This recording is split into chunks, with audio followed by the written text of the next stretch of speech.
Oh man. I'm getting there, yeah. Look at this guy. Okay, so I know you guys are busy, so and we need to honor the schedule as well. My name is Sameh Sabry, and I work for Cylance in Dubai, but I do cover the Middle East, Turkey, mostly North Africa, but I thought Africa might make more sense.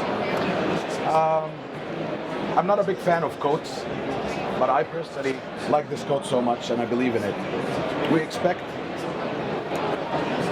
to do the same thing again and again and also fix problems, which for me doesn't make any sense. However, I don't get credit for that. That's the greatest scientist of all time. He said that the definition of insanity is doing the same thing over and over again and expecting different results. So honestly speaking, this is what we want to focus on today. Why and how we could possibly change those results. I'm Middle Eastern, so you probably expect that I play football. By football, I mean actual football, not American rugby. Not throwing the ball for the whole game and probably shoot it once. No, actual football, which you guys call soccer. So being Egyptian, I imagine that we went to the World Cup recently, playing against Scotland. And when you mention a football game between Egypt and Scotland, this is probably what you think. Two teams, looking good in their jerseys. Not sure if you watch the English league or not. This is Mohamed Salah, our flagship, our best player today. And this is what you expect from a football game. Two teams. But what if one of them decide to send another team? Like this one. So again, this is from Egypt, but probably not as sporty as the other one. What do you think the results would be? You'd expect this, but in reality, those guys show up to the show. Those guys show up to the game. And this is honestly the whole topic of today. We expect things that might not necessarily happen in real life. We expect that attackers are going to play by the rules as defenders always do. But in reality, that's not the case. So if they don't play by the rules and they keep on breaking them all the time for bad reasons, why shouldn't we break the rules for the good cause? If you look at this comparison, I made like a list. We probably can add much more to it. But you know, again, if you want to add something on the fly, please go ahead. If you have questions, please go ahead. But this is one area where I believe we lack. We don't have the complete picture of understanding how do we see attackers and how attackers do see us. So if you look at this, you will find in this table, and I'm sure you can add a lot of more ideas. We need to defend thousands of hosts. I'm sure some of you might have hundreds of endpoints, servers, thousands. I'm speaking to my friend here in the morning. He is doing 22,000 endpoints. So you need to protect and defend 22,000 endpoints to do your job, while the other guys, the attackers, need one. Same thing on the vulnerabilities level. You need to fix thousands and thousands of vulnerabilities to get into a secure position. They just need one exploitable vulnerability and their job is done. You see the difference between what we have to go through and what they go through daily? The last part, one of the interesting parts, I have a couple more, that they were really fast and really dynamic, really changing all the time. And I want to believe that they're chilled out. I believe that attackers are sitting down, sipping on a beer, having a smoke. They're living an easy life. If it works, it works. If it doesn't, move on. Go to the next one or try again. There's no rush. For us, if you are in the security business, and I believe you are, please raise your hand if you feel chilled out. 1, 2. Okay, everyone is chilled out. Everyone is chilled out. We're always stressed. We're always tired. We're always drowning in alerts. And so we're always exhausted. And those other guys have the benefit of, well, if it doesn't work, it doesn't work. I'm going to move on to the next one. They have all the resources, which is basically a laptop and an internet connection. We have very limited time and resources. We don't have all the time in the world. You do have families, you want to go home. My friend here want to go party. So we do have different agendas. So again, we don't have enough resources, we don't have enough time, sometimes we don't have enough budgets. They have all the time they need. And they're, again, chilled out, relaxed, and not stressed as much as we are. The last piece here, if they fail, they can try again, or they can move forward to the next target. But what happens if we fail? Bye-bye. Yes, literally bye-bye. You get to leave, you have to leave, or that reputation, you know, it's not really a good scene. So how do we fix this? So that's the 3-card trick that I mentioned. I'm not sure if you play cards. I'm not really a great cards player, but I've always liked this trick because it's designed to scam everyone. It's 3 cards and you'd expect to win, but honestly there is no possible chance of winning. So I thought for the first time, let's use the 3 cards trick for the good cause. So what are 3 cards? And I know some of you know this, some of you don't. My first card is based on artificial intelligence. We as Cylance, we keep on betting on artificial intelligence because we do understand that the world doesn't have enough time, not enough resources, not enough skills. So there's no possible way of fixing this except the adoption and the use of artificial intelligence. So we built an AI-based platform, and right now we are at our 5th generation. So we learned a lot of mistakes from the past, and we kept enhancing and enhancing this.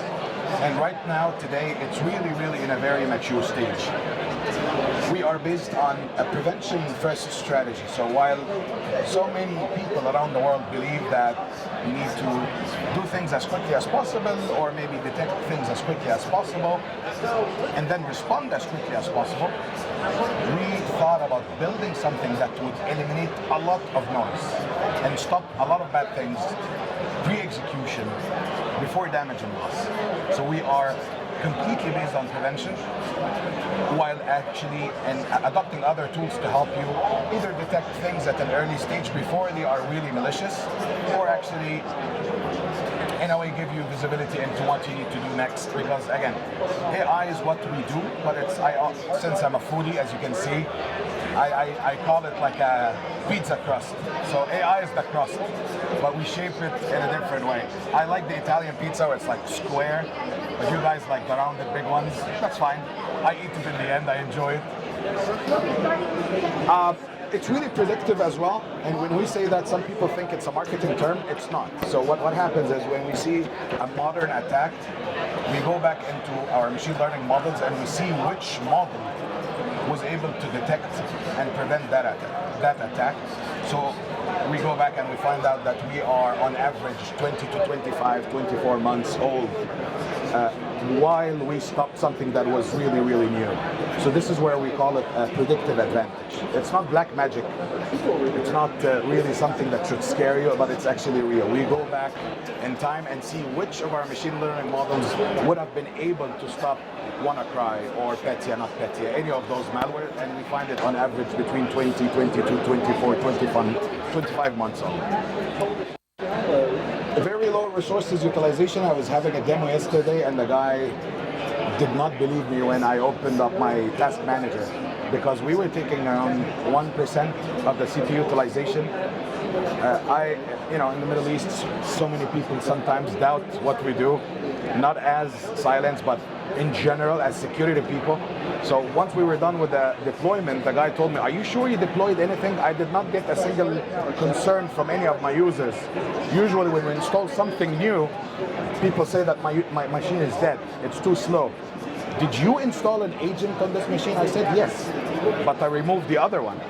So actually, resources utilization is something we really do too well. We take very few resources of your machine.